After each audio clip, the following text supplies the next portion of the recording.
जय सिया राम। आप एवं आपका प्यारा परिवार स्वस्थ, सुरक्षित, सुखी और समृद्ध रहे, यही माँ भगवती से मैं प्रार्थना करता हूँ। देव कृपा तंत्र यूट्यूब वीडियो चैनल में आप सभी का मैं एक बार फिर से स्वागत करता हूँ।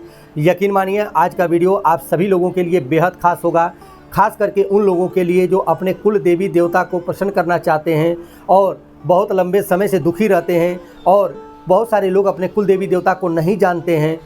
तो जो तंत्र से भी पीड़ित हों, जो तंत्र से पीड़ित ना हों, और जो लोग, मैं सबके लिए कह रहा हूं, जो लोग चाहते हैं कि मेरे कुल के देवी देवता को भोग प्रसाद मिले, तो आज मैं कुछ ऐसे उपाय बताने जा रहा हूं, कुछ ऐसी विधि और कुछ ऐसे मंत्र बताऊंगा जिसके द्वारा आप अपने कुल देवी देवता को प्रसन्न कर सकते हैं। ध्यान से समझिएगा। और ये भी बताऊंगा कि कुल के देवी देवता अगर आपसे रुष्ट हो जाएं तो इसका क्या प्रभाव आपके जीवन पर पड़ता है। ध्यान से समझिएगा, मेरी बातों को पूरा अंत तक वीडियो देखिएगा, तभी आप समझ पाएंगे। मैं वैसे भी कोई लौंग लपेट की बात नहीं करता हूँ। बात ध्यान से समझिए। बहुत जगह से मेरे पास फ़ोन आता है, सब लोग ये कहते हैं कि हमारे कुल के देवी देवता हमको नहीं पता है। बहुत सारे लोग ये कहते थे कि बहुत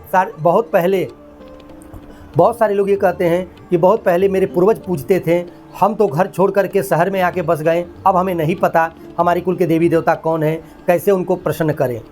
बहुत सारे लोग ये कहते हैं कि कुल के देवी देवता तो हम जानते हैं, लेकिन हमें नहीं पता कि उन्हें कैसे भोग प्रसाद दें। और बहुत सारे लोग ये कहते हैं कि हम तो कुल देवी देवता की कभी पूजा किए ही नहीं, हमें नहीं पता कैसे पूजा होती है। ऐसे तमाम तरह की लोग बातें करते हैं। आज मैं आप लोगों को बताऊंगा कि कुल के देवी देवता को आप कैसे प्रसन्न करेंगे और कैसे जानेंगे। पहले ये जानिए कि कुल के देवी देवता अगर आपसे रुष्ट हो जाएं, आपसे नाराज़ हो जाएं, तो आपके जीवन पर और आपके परिवार पर इसका क्या प्रभाव पड़ता है। आपके अगर कुल के देवी देवता अगर आपसे नाराज़ हो जाते हैं, नाराज़गी का ये मतलब होता है कि जब आप लंबे समय से उनको भोग प्रसाद पूजा नहीं करते हैं, उनको पूजा नहीं देते हैं, तो वो अंतर्ध्यान हो जाते हैं। जब एक लंबे समय से आप अपने कुल के देवी देवता को भोग प्रसाद देना बंद कर देते हैं, उनको नहीं पूजते हैं, साल 2 साल 3 साल पर जो उनसे वचन लिया जाता है, जो जिस तरह से वचन किया होगा कि मैं आपको 2 साल पे, 3 साल पे, साल भर पे ऐसे पूजा दूंगा, चैत्र की नवरात्रि पर पूजा दूंगा, और वो नहीं देते हैं, तब जा कर के वो देवी देवता लंबे समय तक वो राह देखते हैं, और जब आप उनको पूजा भेंट नहीं देते हैं तो वो आपसे रुष्ट हो जाते हैं, नाराज़ हो जाते हैं और अंतर्ध्यान हो जाते हैं। यही कारण है कि कुल के देवी देवता आपसे रुष्ट हो जाते हैं, और इसका प्रभाव ये पड़ता है कि आपके कुल खानदान में उन्नति पे रुकावट आ जाती है, आप उन्नति नहीं कर पाते हैं, घर में कोई मांगलिक कार्य सही समय पर नहीं हो पाता है, घर में बिल्कुल व्याधि हो जाती है, घर में एकदम लड़ाई, कलेश, झगड़ा ये सब उत्पन्न हो जाता है, बात बात पर मनमुटाव हो जाता है, घर में कोई भी काम आप करेंगे सिर्फ आपको नुकसान का सामना करना पड़ता है। कोई अगर बड़ी मेहनत से, मशक्क़त से पढ़ लिख करके कुछ आगे बढ़ने की कोशिश करता है तो उसको बहुत सारी अड़चनें आ जाती हैं सामने, और वो कोई भी काम चाह करके भी उसका सफल नहीं हो पाता है, बहुत कष्ट में जीवन रहता है। और आप लोग जब किसी गुनिया को, किसी ओझा को, किसी भगत को दिखाने जाते हैं, तांत्रिक को दिखाने जाते हैं, मौलवी को दिखाने जाते हैं, तो वो क्या कहता है कि आपके कुल के देवी देवता को किसी ने बंधन कर दिया है। वह मूर्ख को ये नहीं पता कि कुल के देवी देवता को कोई बंधन नहीं कर सकता, कोई बांध नहीं सकता। कुल के देवी देवता रुष्ट होकर अंतर्ध्यान हो जाते हैं, या घर में जब कुल के देवी देवता रुष्ट हो जाते हैं तो बाहरी प्रेत का वास हो जाता है, और जब बाहरी प्रेत का वास हो जाता है तो उस गंदी शक्ति, मैली शक्तियों के कारण कुल के देवी देवता उनसे दूरी बना लेते हैं, अंतर्ध्यान हो जाते हैं, क्योंकि उनके पास बल नहीं मिलता और वो लड़ने के लिए उनके पास अपार शक्ति नहीं होती। यही कारण होता है कि कुल के देवी देवता जब रुष्ट हो जाते हैं तो पूरा परिवार खंडन खंडक एकदम चूर चूर, अलग अलग हो जाता है, टुकड़े में हो जाता है, कोई कहीं बसता है, कोई कहीं जाता है, और सबकी मति खराब हो जाती है। यही कारण होता है कि कुल के देवी देवता को आप लोग न जब पूजा देते हैं तो इसका यही दुष्परिणाम भोगने को मिलता है। अब बात करते हैं कि अगर आप चाहते हैं कि कुल के देवी देवता को कैसे प्रसन्न करें, तो मैं आज आप लोगों को ऐसा एक अचूक नुस्खा बताऊंगा कि सिर्फ आप रात्रि में और सुबह बैठ करके प्रयोग करिएगा। जो भी आपको सरल विधि लगे, वैसे भी मैं बहुत सरल विधि बताऊंगा कि कोई भी कर सकता है और कहीं से भी कर सकता है। ध्यान से मेरी बात को समझिएगा। सर्वप्रथम इस नवरात्रि में आप अपने कुल के देवी देवता को हवन के माध्यम से भी प्रसन्न कर सकते हैं, अग्यारी के माध्यम से भी प्रसन्न कर सकते हैं, और अखंड ज्योति जला करके उनके नाम से सुबह शाम धूप दीप और स्तुति वंदना करने के माध्यम से भी आप उन्हें प्रसन्न कर सकते हैं। जो भी आपको अच्छा लगे वो करिएगा, और ध्यान से मेरी इन बातों को सुनिएगा। बात करते हैं कि अगर आप कुछ भी नहीं कर सकते, फ्लैट में हैं और अगियारी और हवन करना असंभव है, फ्लैटों में, बड़े बड़े फ्लैटों में जल्दी ये सब सुविधा नहीं होती है, अलाउ नहीं होता है, तो आप अपने कुल के देवी देवता को एक तस्वीर रखें, यानी कि दुर्गा जी की एक वहाँ पर एक मूर्ति स्थापित करें। मैं फ़ोटो की मान्यता नहीं देता, पीतल की मूर्ति या मिट्टी की मूर्ति की मान्यता देता हूँ। लेकिन अगर वो भी नहीं है तो आपको घबराने की ज़रूरत नहीं है। आप अपने कुल के देवी देवता के नाम से 1 लोटा जल लेंगे। जल कैसे बनाएंगे, ध्यान से सुनिएगा। 1 लोटा जल पीतल का लोटा हो और उस जल के अंदर में आप थोड़ा सा उसमें डालेंगे कुसुम का फूल। पंसेरी की दुकान पर मिल जाती है, खरीद के ले आइएगा 10-20 रुपये का। और कुसुम का फूल थोड़ा सा उसमें इतनी सी डालिए और उसके अंदर एक गुड़हल का फूल डालिए या कोई भी लाल फूल हो तो वो डालिए और उसके अंदर थोड़ी सी कपूर डालिए और उसके अंदर थोड़ा सा पीला हल्दी, साबुत हल्दी को पिसवा लीजिए और थोड़ा सा हल्दी एक चुटकी उसके अंदर डाल दीजिए और ये डाल करके माँ के लिए एक जल तैयार हो गया। और उसके बाद से पहले स्तुति वंदना करेंगे। स्तुति वंदना आप अपने कुल के देवी देवता के नाम से करेंगे। अगर आपको कुछ आता है तो ठीक है और नहीं आता है तो आप ये भी प्रार्थना कर सकते हैं, ओम कामख्ये वरदे देवी नीलपर्वतवासिनी त्वं देवी जगत माता योनि मुद्रे नमस्तुते। कामख्ये काम संपन्ने कामेश्वरी हरिप्रिये कामनाम देहि मे नित्यम कामेश्वरी नमस्तुते। कामदे काम रूपस्ते सुविके सुरसेविते करोमि दर्शन देवम सर्वकामार्थ सिद्धियेत्। ओम महेशानी महामाय चा मुंड मुंड मालिनी आयु आरोग्य में सर्वम में देही देवी परमेश्वरी। ओम जयंती मंगला काली भद्रकाली कपालिनी दुर्गा क्षमा शिवा धात्री स्वाहा स्वधा नमस्तुते। ओम सर्वमंगल मांगल्ये शिवे सर्वार्थ साधिके शरण्ये त्र्यंबके गौरी नारायणी नमस्तुते।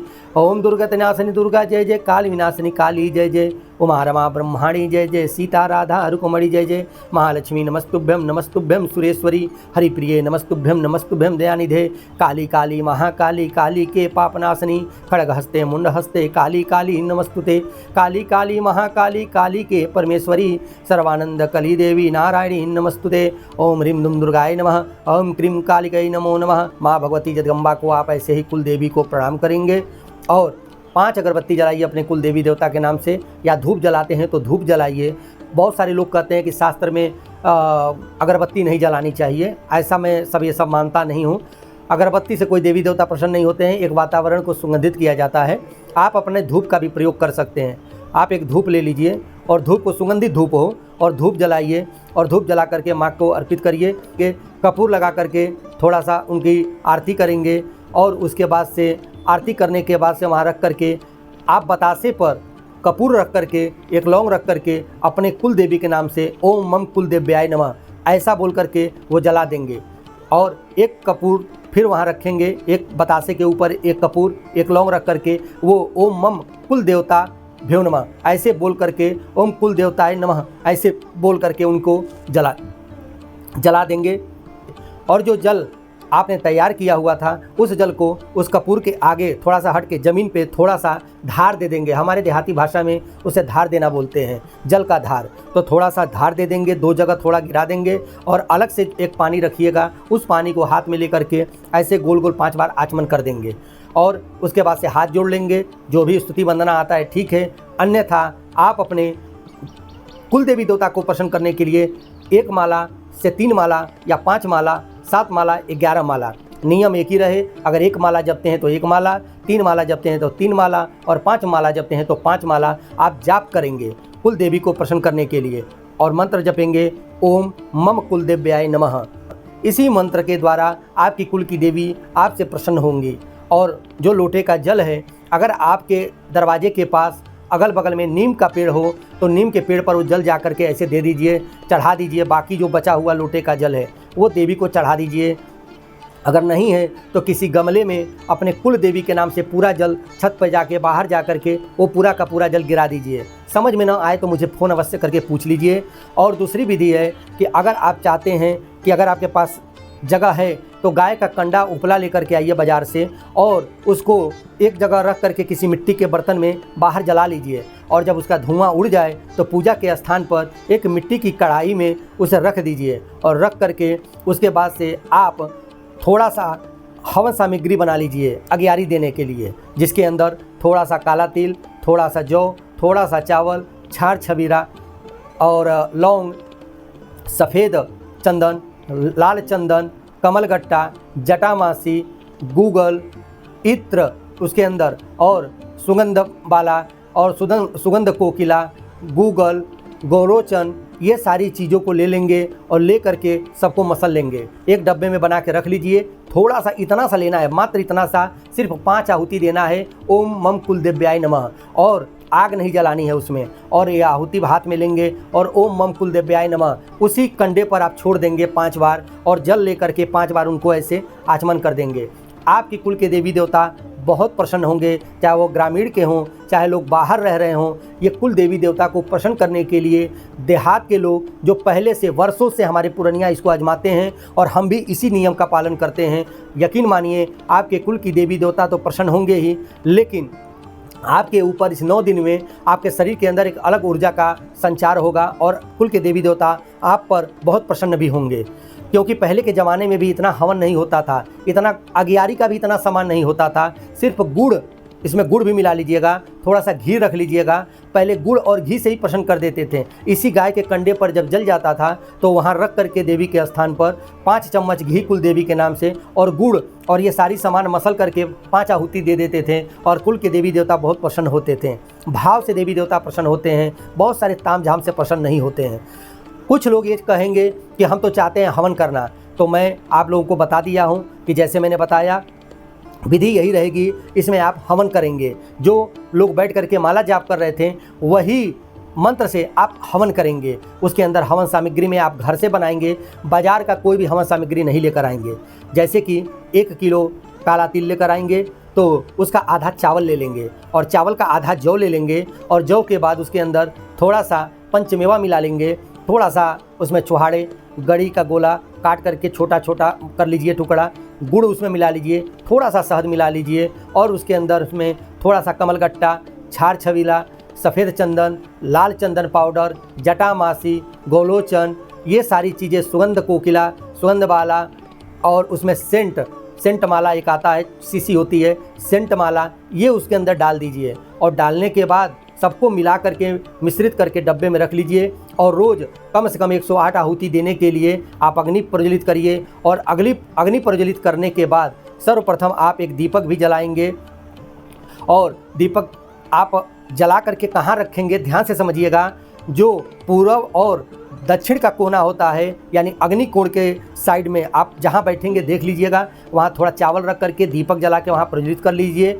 दीप देवता भ्यो नमः, या मंत्र नहीं आता है तो बस इतना ही बोलेंगे।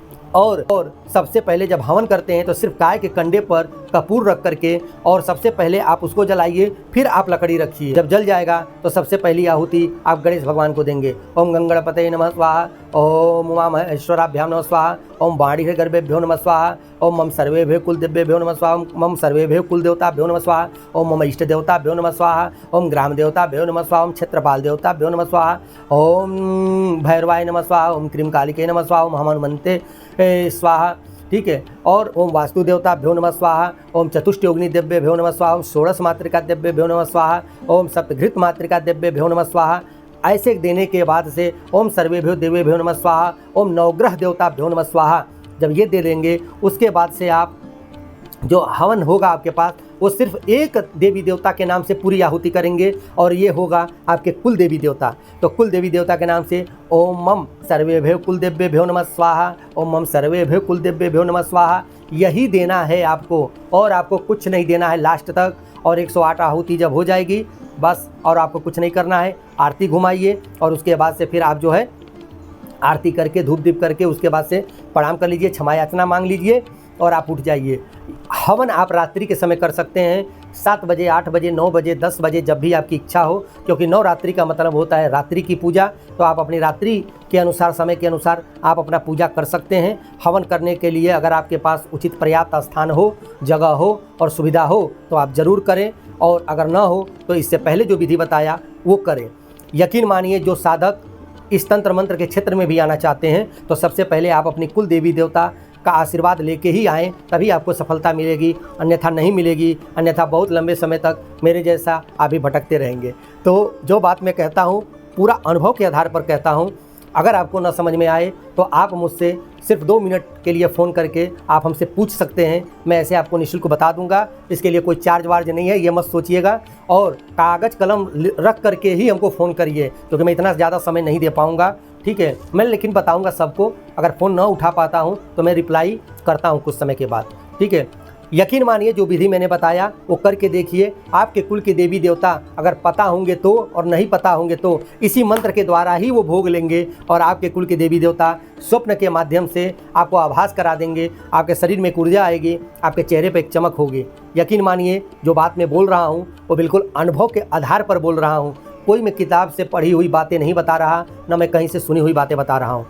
जहाँ भी रहिए स्वस्थ रहिए, सुरक्षित रहिए। माँ भगवती जगदम्बा आप सभी पर कृपा करें। इस गुप्त नवरात्रि में आपकी कुल की देवी देवता आप सभी पर कृपा करें, वो प्रसन्न हो।